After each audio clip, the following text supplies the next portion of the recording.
দুনিয়া রাক্ষস, দুনিয়া রাক্ষস, একদিনও মনে রাখবে না। অনুগত সন্তানই মনে রাখবে না, আর নাফরমান মনে রাখবে কেন? আপনারা এটা বুঝেন না কেন? আপনার চোখের সামনে যে ছেলেটা নামাজ পড়ে না, এ আপনার কি মনে রাখবে?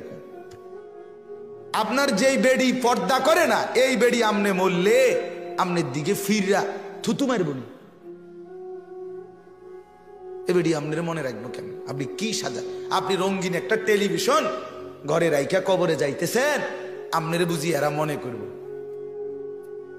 আমার মনে আছে, আমি একবার আমার মসজিদে জুমার নামাজের পরে এক ঘরে খানা খাইতে গেছি, তো সামনের রুমে টেলিভিশন, ওইখানেই খানা খাইছি আমরা।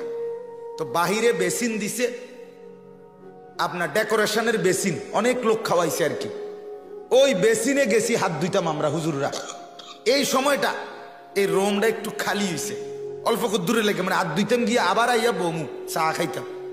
এই যে গেলাম আর আসলাম, আইয়া আবার কাছে আইসা দরজার কাছে দেখি বেডি টিভিটা বন্ধ করে একটা দৌড় দিছে, মানে এই 5 মিনিটের লেগা নাফরমান মহিলা একটা বার চাইয়া গেছে। কত বড় নেয়ামত হারাই লাইছে। আপনি বলেন, এই নারী সে আপনার কথা কি মনে করবে? আমার বয়স যখন 40, ঠিক 40 বছর শেষ হয়েছে, 41 বছর শুরু হয়েছে, তখনই আমি কোমরে ব্যথা অনুভব করি, মেরুদণ্ডের হাড়ে ব্যথা, পিঠের এই দিকে ব্যথা। এই যে চোখে আজ থেকে 2 বছর আগে, 1 বছর আগেও আমি চশমা নেই না, এখন আমি ছোট্ট লেখাটা, আয়াতের নম্বরগুলো একটু কম দেখি, এজন্য এই চশমা নিছি। তো এখন গলাতেও ব্যথা, গত মাসেও আমার গলা অপারেশন করছি আমি দিল্লি গিয়ে, ইন্ডিয়ার দিল্লি অ্যাপোলো হসপিটালে। দুর্বল। যেদিন প্রথম আমি কোমরের ডাক্তার দেখাইছি, উনি আমারে বলছেন, হুজুর বয়স কত? আমি বলছি স্যার 40 শেষ হয়েছে, 41 শুরু। উনি বলছে, হুজুর একটা কথা বলি, এখন থেকে বাকিটা হায়াত, রোগ শোক অসুখ বিসুখ নিয়ে বাকি সময় পার করতে হবে, এই প্রস্তুতি, এই মানসিকতা তৈরি করে।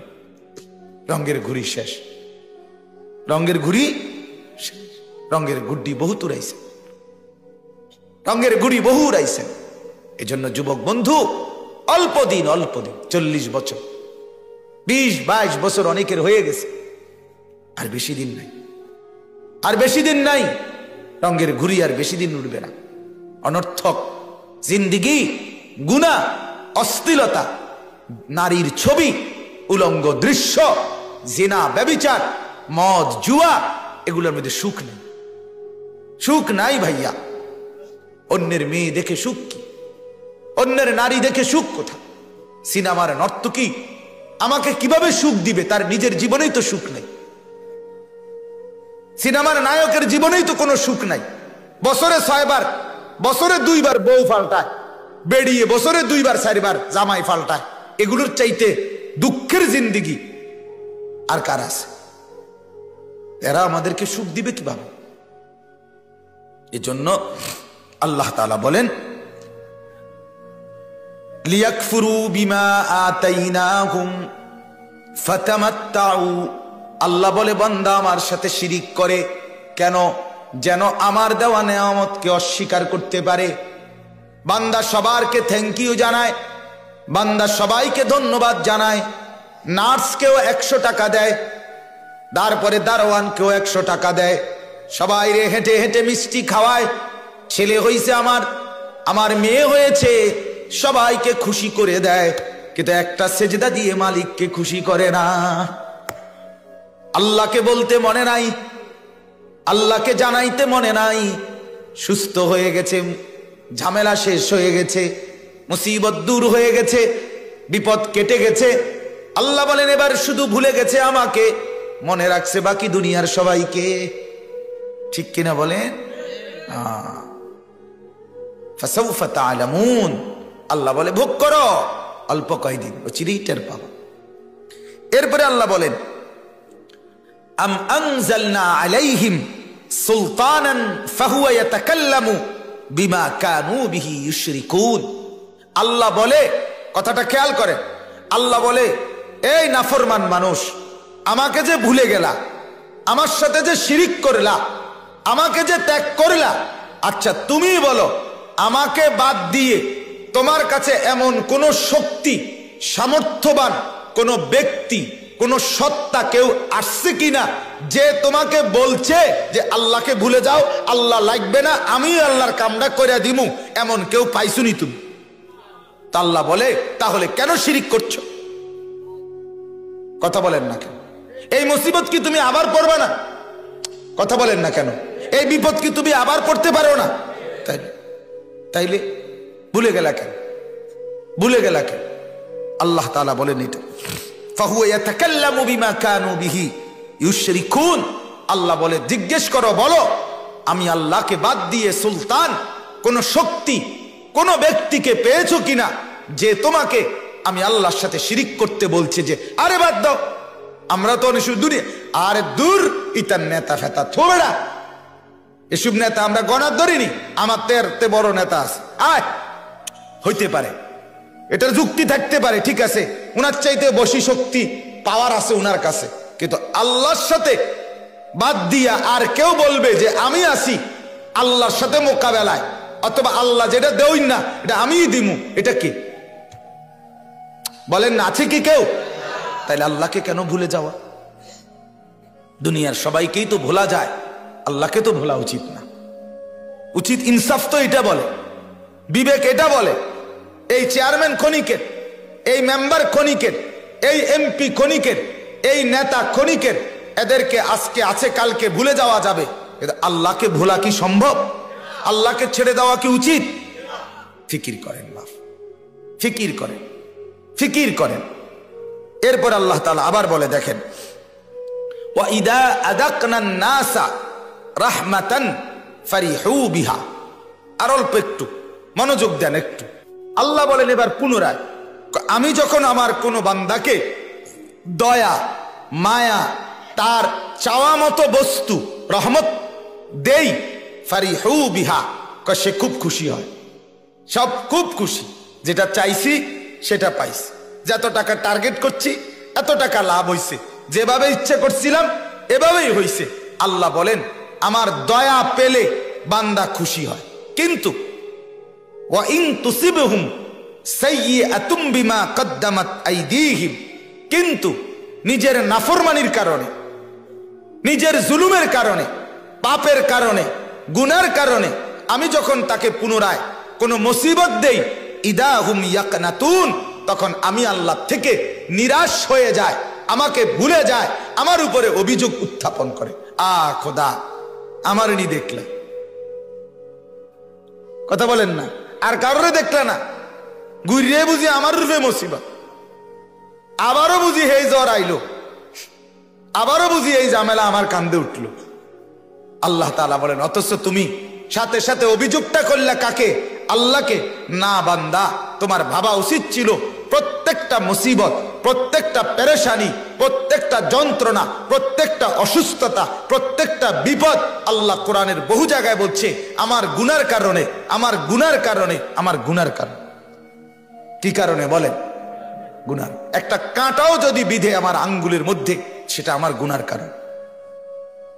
হাসান বসরি রহমতুল্লাহ আলাইহি বলছেন যদি গরু ছাগল কারো গৃহপালিত, মানে আমি গরুটা পালি, ছাগল, হাঁস, মুরগি, এগুলোরও যদি কোনো বিপদ হয়, রোগ হয়, অ্যাক্সিডেন্ট হয়, কোনো মুসিবত হয়, তিনি বলেন আল্লাহর কসম এটা আমাদের গুনার কারণে। কারণ গরুর গুনাহ কি? কথা কয় না। ছাগলের গুনাহ কি? হাঁস মুরগির কি গুনাহ? তাহলে ওটার ঠ্যাং ভাঙলো কেন? ওটার এই পেরেশানি হলো কেন? তিনি বলেন এটা আমাদের গুনার কারণ, আমার গুনাহ। তাহলে আমার গুনায় আমিও কষ্ট পাই, আমার গুনায় আল্লাহর মাখলুকও কষ্ট পায়। এই যে বন্যা হয়, ঘূর্ণিঝড় হয়, জলোচ্ছ্বাস হয়, টর্নেডো হয়, প্রচন্ড শীত ইত্যাদি যে কোনো কারণে আমাদের উপরে যেই মুসিবত আসে, এগুলো এই গরু, ছাগল, হাঁস, মুরগি, এরপরে জঙ্গলের বাঘ, ভাল্লুক, এগো গুনার কারণে, এগো অপরাধের কারণে। কার কারণে? আমার গুনার কারণ, আমার গুনার কারণ, আমার গুনার কারণে গোটা মাখলুক কষ্ট পায়। এজন্য হাদিসের মধ্যে আছে যখন কোনো নাফরমান মৃত্যুবরণ করে জমিন আল্লাহ তাআলার কাছে, তখন বলে রব্বুল আলামিন, আজ আমি মাটি থেকে তোমার এক নাফরমান বিদায় নিল, মাওলা তোমার শুকর, আজাই রইলাম। আর হাদিসের মধ্যে আছে, কোন ইমানদার যখন মৃত্যুবরণ করে তো জমিনও তার জন্য কাঁদে, আসমানও তার জন্য কাঁদে। আল্লাহ, এই মানুষটাকে আলো দিতাম, সে মানুষটা আজ নাই। মাওলা, এই বান্দাটা আমার উপরে চলে ফজরের নামাজে যেত, আজ তো সে নাই, আজ তো সে নাই। হাদিসে আছে, যখনই বান্দা গুনাহ করে তো মাটি বলে, আল্লাহ ওরে উল্টায় দেই, তোমার নাফরমান। ফেরেশতা বলে, আল্লাহ ওরে ঘাড় মটকায় দেই, তোমার নাফরমান। তো আল্লাহ বলে, না, তোমরা বানাও নাই, মাটি তুমি বানাও নাই, ফেরেশতা তুমি বানাও নাই, ওরে আমি বানাইছি, আমি যত্ন করে নিজের হাতে বানাইছি, 9 মাস মায়ের পেটে রাইখা বানাইছি, একটা একটা করে শরীরের অঙ্গ আমি লাগাইছি। আমি আল্লাহ চাচ্ছি আমার বান্দা হাতে গড়া আমি কেমনে ভাঙ্গা ফেলি। একটা কামার মাটির একটা পাতিল বানাইলেও তো কুমার, সে নিজের হাতে সেই মাটির পাতিল ভাঙবে না। আমার বানানো বান্দা আমি কেমনে ভাঙ্গা ফেলবো, ধ্বংস করব। আমি অপেক্ষা করি, দেখি না আমার বান্দা তওবা করে কিনা, ফিরে আসে কিনা। যদি কোনোদিন ফিরে আসে আমি মাফ করে দেব। রাত গভীরে আসলে রাতেই মাফ, দিনে আসলে দিনেই মাফ। শুক্রবার শনিবার নাই, সরকারি ছুটি নাই, কোনো বিশ্রাম অবসর নাই, রাত নাই দিন নাই, অন্ধকার নাই আলো নাই। বান্দা আসবে যখন মাফ করে দেবই, তখনই মাফ করে দেব। শেষ আয়াত, আল্লাহ তাআলা বলেন, আওয়ালাম ইয়ারাউ আন্নাল্লাহা ইয়াবসুতুর রিজকা লিমান ইয়াশাউ ওয়া ইয়াকদির। এই পিছনের এবার কথাগুলোর একটা খোলাসা, সারমর্ম আল্লাহ বলছে। দেখো, আল্লাহকে মানুষ ভুলে কেমন, আল্লাহকে মানুষ ভুলে যায় কেন? তো আল্লাহ তাআলা বলেন, মূল মানুষের আল্লাহ আখিরাত পরকাল ভুলে যাওয়ার একটা মূল কারণ হলো দুনিয়ার লোভ। ঠিক কিনা বলেন? সম্পদের লোভ, উপার্জনের লোভ, টাকা পয়সার নেশা, দুনিয়ার নেশা। তো আল্লাহ তাআলা বলে, তারা কি জানে না যে আন্নাল্লাহা ইয়াবসুতুর রিজকা লিমান ইয়াশাউ ওয়া ইয়াকদির? এটা কি একটা দুইটা ঘটনা? আল্লাহ বলে, তারা কি দেখে না, জানে না যে আমি আল্লাহই যাকে ইচ্ছা রিজিক বাড়ায়া দেই, যাকে ইচ্ছা তারে কমায়া দেই। এটা তো আমার ইচ্ছা। তুমি ইচ্ছা করে জাতাজাতি কারাকারি ফালাফালি করলে কিভাবে বলে? একই সাথে একই স্ট্যান্ডে সিএনজি চালায় 10 জন, সবার ইনকাম বরাবর। কেন? কেন? যে আজকে দিনে ইনকাম কম হয়েছে তার গ্যাস আসিল না। তা তাইলে একই বাজারের চা দোকানদার 10 জন, সবার বেচা কিনা সমান, সব মুদি দোকানদারের বেচা কিনা সমান।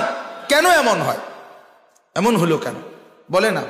একসাথে বিদেশ গেছে, একই ফ্লাইটে গিয়া একই রুমে থাকে, একই কোম্পানির চাকরি করে, কিন্তু 12 বছর পরে সবাই দুজন সমান বড় লোক। তাইলে আমি তো এরকম মানুষ দেখছি, 16 বছর একই গ্রামের ব্যক্তি বিদেশ কইরা বাড়ি গাড়ি কত কিছু করলো, আবার ওই একসাথে থাকুন না আরেকজন এবড়া 16 বছর পরে বাড়িতে আসছে, বলতেছে আমি যে প্যান্ট গেঞ্জি শার্ট আরেকজনের থেকে হাওলাত করে তুই বাইতেছ। এমন হলো কেন? কোথায় ফয়সালা? কোথায়? একই ঘরের এক মার 2 ছেলে, একজন ধনী একজন গরিব, একজন বেশি টাকা একজন কম টাকা। কেন? কার ইচ্ছা বলেন না? তো আল্লাহ তাআলা বলেন, এটা কি একটা ঘটনা তুমি দেখছো বান্দা? প্রতিনিয়ত তুমি ডাকিয়ে দেখো, আমি ইচ্ছে করলে বেশি দেই, আমি ইচ্ছে করলে কম দেই, তো তুমি কারাকারি করলে তো হবে না। বুজুর্গরা উদাহরণ দেয়, মনে করেন মসজিদের ছাদে 1000 লিটারের একটা টাঙ্কি পানির, নিচে 5টা ট্যাপ দিয়া মানুষ ওযু করে। আচ্ছা বলেন তো, যদি এই ট্যাপ দিয়া পানি শেষ হয় 5টা ট্যাপে, ওই যে 1000 লিটারের থেকে পানি শেষ, এখন কয় লিটার পানি শেষ হয়েছে? কথা বলেন না? 1000 লিটার। কারণ টাঙ্কির পানি কদ্দুর, মুসল্লি বাইরে গেছে।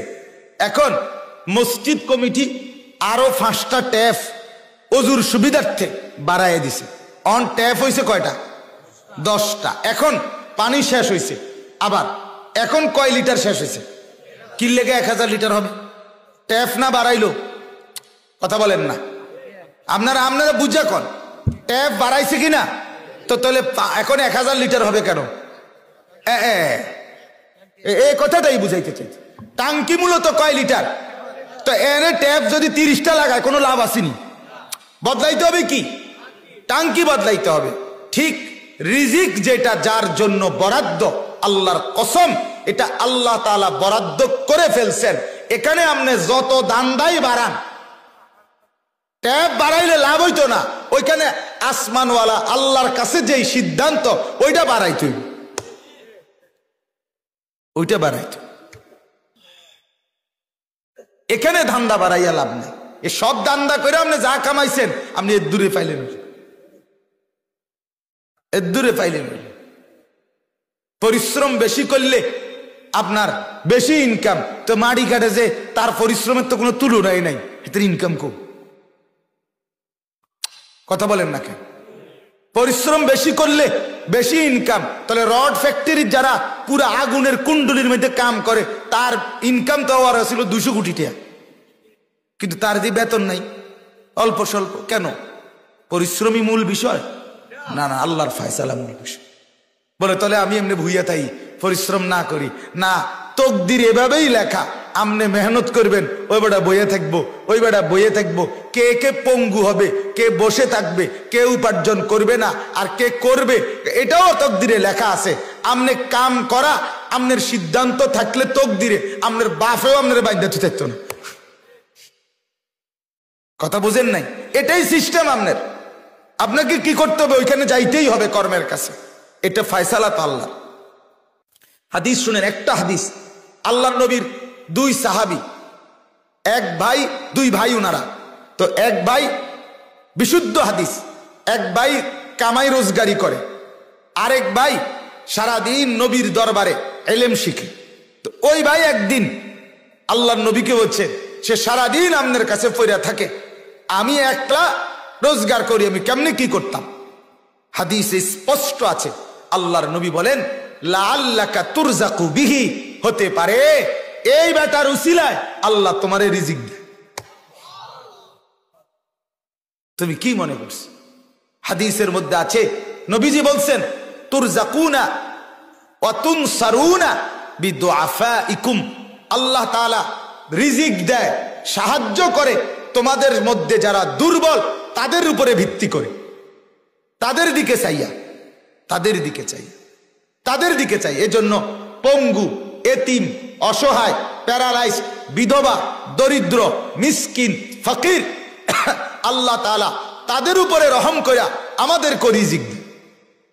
অতএব আল্লাহ তাআলা বলেন, বান্দা এটা মেনে নাও, বুঝে নাও। তুমি জানো না এটা? আমি যাকে ইচ্ছা বেশি দেই রিজিক, যাকে ইচ্ছা কম দেই। ইন্না ফি যালিকা লাআয়াতিল লিকাউমিন ইউমিনুন, আল্লাহ তাআলা বলেন নিশ্চয়ই এই কথার মধ্যে, এই বিষয়টার মধ্যে যারা ইমানদার মুমিন তার জন্য নিদর্শন আছে। তার ভিতরে বুঝ আসা উচিত, আরে আমি তো মুমিন, আমি যেহেতু বুঝলাম আল্লাহই যা দিবার তাই দিবে, তো কেন আমি দুনিয়া নিয়া এত কারাকারি করব? আল্লাহ যেটা দেই না এটা দোক, আমি আমার আখিরাত মিলাই, আমার জান্নাত মিলাই। ঠিক কি না বলেন না? কি দাঁড়াইলো কথা? এই 5টি আয়াতের মূল বক্তব্য, 1 নাম্বার হলো সুখে কিংবা দুঃখে, বিপদে কিংবা মুসিবতে, সচ্ছল বা অসচ্ছল, স্বাচ্ছন্দ্য বা অস্বাচ্ছন্দ্য, হার হালাতে আল্লাহকেই মনে রাখা। কথা বলেন, কাকে মনে রাখা? বলেন না। পেলেও কাকে, না পেলেও কাকে? হ্যাঁ, বুজুর্গানে দ্বীন বলেন, আল্লাহ আমার দায়িত্ব শুধু আপনার ঘরের দুয়ার, রহমতের দরজা নাড়ানো, খুলবেন না না খুলবেন এটা আমনের ইচ্ছা, কিন্তু আমি আমনের দুয়ার না নাড়াইলে আমার আর কোনো দরজা নাই। কাজে আমার কাম আমি করে যাই, আপনি খুললেও পারেন না খুললেও পারেন, এটা আমনের ইচ্ছা। বলেন, আল্লাহকে বাদ দিয়ে আমার আছে কি? কথা বলেন না। তা আপনি এখানে রাগ করে আরেকখানে কই যাবেন? যাবেন কোথাও, যাওয়ার সুযোগ আছে কি? এই জন্য মাফ। এই কথাটা প্রথম সবক, আল্লাহর সাথে শিরিক না করা, আল্লাহকে ভুলে না যাওয়া। আল্লাহ তাআলা ছাড়বে না, মাফ ছাড়বে না। আজকে রঙের দুনিয়ায় নাফরমানি করে টিকবেন অল্প কয়দিন। সুখে থাকলেও কবরে যাবেন, দুঃখে থাকলেও কবরে যাবেন, হাসতে হাসতেও কবরে যাইতে হবে, কাঁদতে কাঁদতেও কবরে যাইতে হবে। অভাবে আর অনটনে থাকেন, তিনিও কবরে যাবেন। লক্ষ কোটি কোটি টাকার মালিক, তিনিও কবরে যাবেন। আমার পরিচিত এক ঘনিষ্ঠ মানুষ কিছুদিন আগে ইন্তেকাল করছে। উনি ঢাকা শহরে যেই ডুপ্লেক্স বাড়ি ওনার, সে বাড়িটাই বানাইতে ওনার খরচ গেছিল 4.5 কোটি টাকা। একতলা বাড়ি করতেই 4.5 কোটি টাকা খরচ করে বাড়ি করছে। হাজার হাজার কোটি কোটি টাকার মালিক, একটা প্রাইভেট ব্যাংকের ভাইস চেয়ারম্যান, কোটি কোটি টাকার মালিক। ইন্তেকালের পরে হসপিটালে, পরের দিন দুপুরবেলা গ্রামের বাড়িতে জানাজা হবে ওনার। সন্তানরা আপনার এই রাতটার জন্য হসপিটাল থেকে লাশটা বাড়িতে বাসায় আনে নাই, ওই হসপিটালেই রাইখা দিছে। পরের দিন ওইখান থেকে অ্যাম্বুলেন্স দিয়া যেখানে জানাজা ওইখানে নিয়ে গেছে, এরপরে জানাজা দিয়ে দিছে। দুনিয়া, এর নাম কি? দুনিয়া ধোকা, দুনিয়া ধোকা। দুনিয়া বড় স্বার্থপর, দুনিয়া পাষাণ, দুনিয়া রাক্ষস, দুনিয়া রাক্ষস। একদিনও মনে রাখবেন, অনুগত সন্তানই মনে রাখবে না, আর নাফরমান মনে রাখবে কেন? আপনারা এটা বুঝেন না কেন? আপনার চোখের সামনে যেই ছেলেটা নামাজ পড়ে না, এ আপনার কি মনে রাখবে কেন? আপনার যেই বেড়ি পর্দা করে না, এই বেড়ি আমনে মরলে আমনের দিকে ফিররা থুতু মারব না, এ বেড়ি আপনার মনে রাখবো কেন? আপনি কি সাজা, আপনি রঙিন একটা টেলিভিশন ঘরে রাইখা কবরে যাইতেছেন, আপনার বুঝি এরা মনে করব। আমার মনে আছে, আমি একবার আমার মসজিদে জুমার নামাজের পরে এক ঘরে খানা খাইতে গেছি। তো সামনের রুমে টেলিভিশন, ওইখানেই খানা খাইছি আমরা। তো বাহিরে বেসিন দিছে, আপনার ডেকোরেশনের বেসিন, অনেক লোক খাওয়াইছে আর কি। ওই বেসিনে গেছি হাত ধুইতাম আমরা হুজুররা। এই সময়টা এই রুমটা একটু খালি হয়েছে, অল্প দূরে লেগে, মানে হাত ধুইতাম গিয়ে আবার আইয়া বমু চা খাইতাম।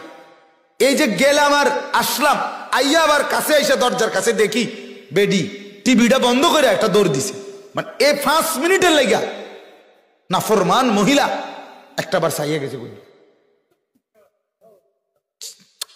কত বড় নেয়ামত হারাই লাইছে।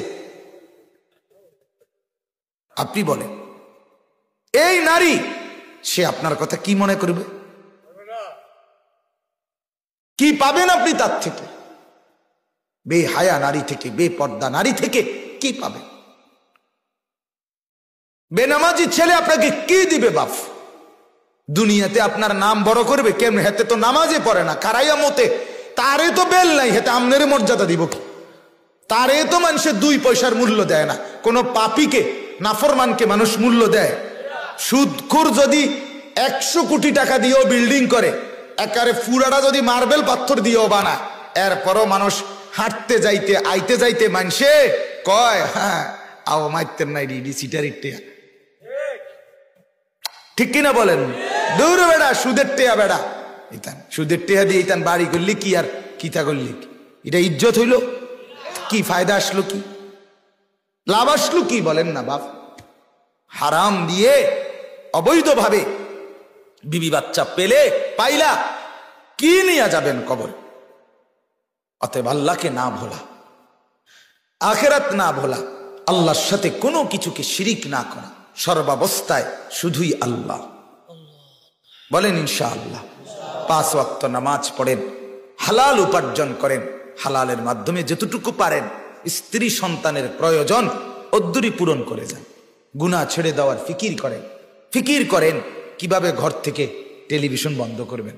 চিন্তা করেন। নোয়াখালীর এক ভাই, আলহামদুলিল্লাহ, আমার শায়েখ আল্লামা মুফতি মুশতাকুন নবী সাহেবের কথায় একবার আমল করে রাত্রে মাহফিল শেষে গেছে, অনেক রাত 12টা 1টা 2টা বাজে, গিয়া রাতেই বড় টেলিভিশনটা আস্তে সব ঘুমে ঘরে উঠাইয়া ছাদের রূপে নিয়ে এক ছাদের উপরে ছেড়ে দিছে।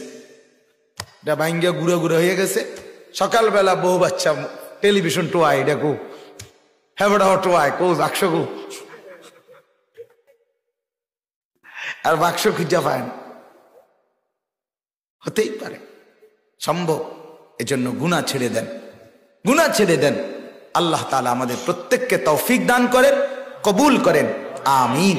আমরা যেন ইবাদতের উপরে অভ্যস্ত হই, শিরিক মুক্ত যেন ঈমান গড়ি, আল্লাহর উপরেই যেন আস্থা রাখি, নামাজ রোজা বন্দিগি যেন আমরা পালন করি। আল্লাহ তৌফিক দেন, কবুল করেন, আমিন। সুবহানাল্লাহি ওয়া বিহামদিহি, সুবহানাকাল্লাহুম্মা বিহামদিকা, আশহাদু আল্লা ইলাহা ইল্লা আনতা, আস্তাগফিরুকা।